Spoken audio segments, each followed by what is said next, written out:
Over the next 5 minutes, I'm going to show you how to have this conversation about touching someone else's penis with your 5-year-old without shaming her. And welcome back to Sitting in a Car. I'm Sarah Sproul and I sit in a car with you each week, helping parents to stay even more connected with their kids, even though they're having conversations about bodies, puberty and sex. And in this episode, you're going to learn 3 different ways to start a conversation with your 5-year-old to make sure she stops touching her little brother's penis. The question I got is this: my 5-year-old daughter keeps touching her 2-year-old brother's penis. I said that his penis is private, like her vagina is private for her, but she keeps doing it. I feel like I've failed to explain in a healthy way. Could you advise me about the words to use to explain all this? I absolutely can. Point 1 to make about this conversation. First of all, the stakes are high when we're talking about genitals and privacy, right? Because when something like this happens between our children, then our mind all of a sudden jumps to all the abuse scandals and non-consensual stuff we hear in the news, and we imagine really awful, unpleasant things for our children, and nobody wants that. No parent, no adult caring for kids wants that for our kids. So we have this sort of deep-seated need to get this conversation right. The thing is, curiosity about bodies is really normal, just in the same way that when our children are learning to feed themselves, mess is normal.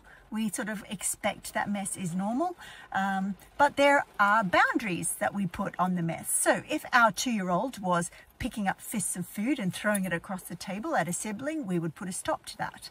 In the same way, when our 5-year-old is often touching the genitals of her little brother, we need to put a boundary and a stop to that too. Point 2, what you've said. So the questioner said that I've said that his penis is private, just like her vagina is for her. Right.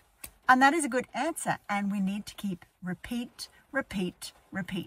Just like when we're teaching table manners, you know I love that analogy. Do we just tell our child one time they don't throw food at the table? Or do we only say once, please don't talk with your mouth open? Or do we only say once, make sure you stay sitting at the table, don't run around with handfuls of spaghetti?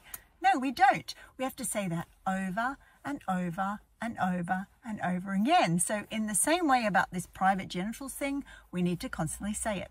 And it's okay. Our kid isn't broken if we need to say it over and over again. It's just their childlike brain. That's the way kids' brains learn.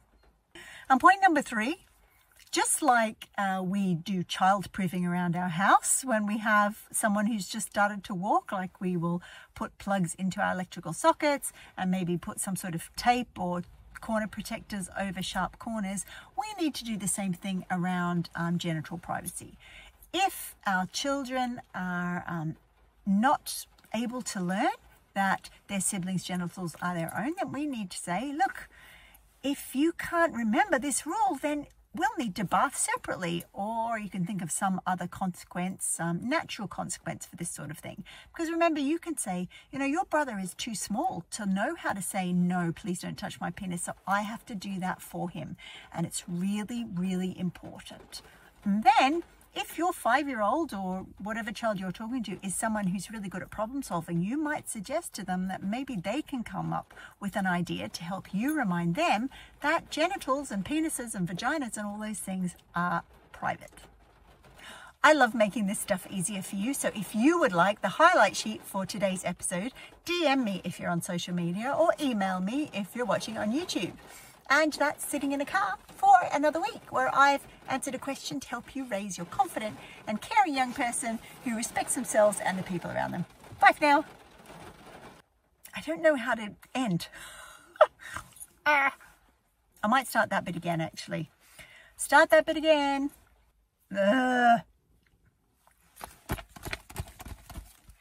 Sometimes doing Sitting in a Car is hard, because I want to make it perfect. And of course, it can't be perfect.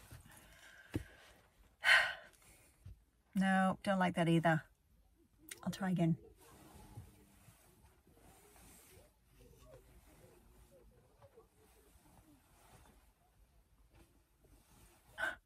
I keep getting distracted by all the lovely families walking past looking at decorations. It's like, oh, come on, let's do this.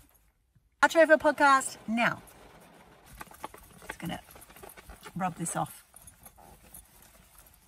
I love doing sitting in a car.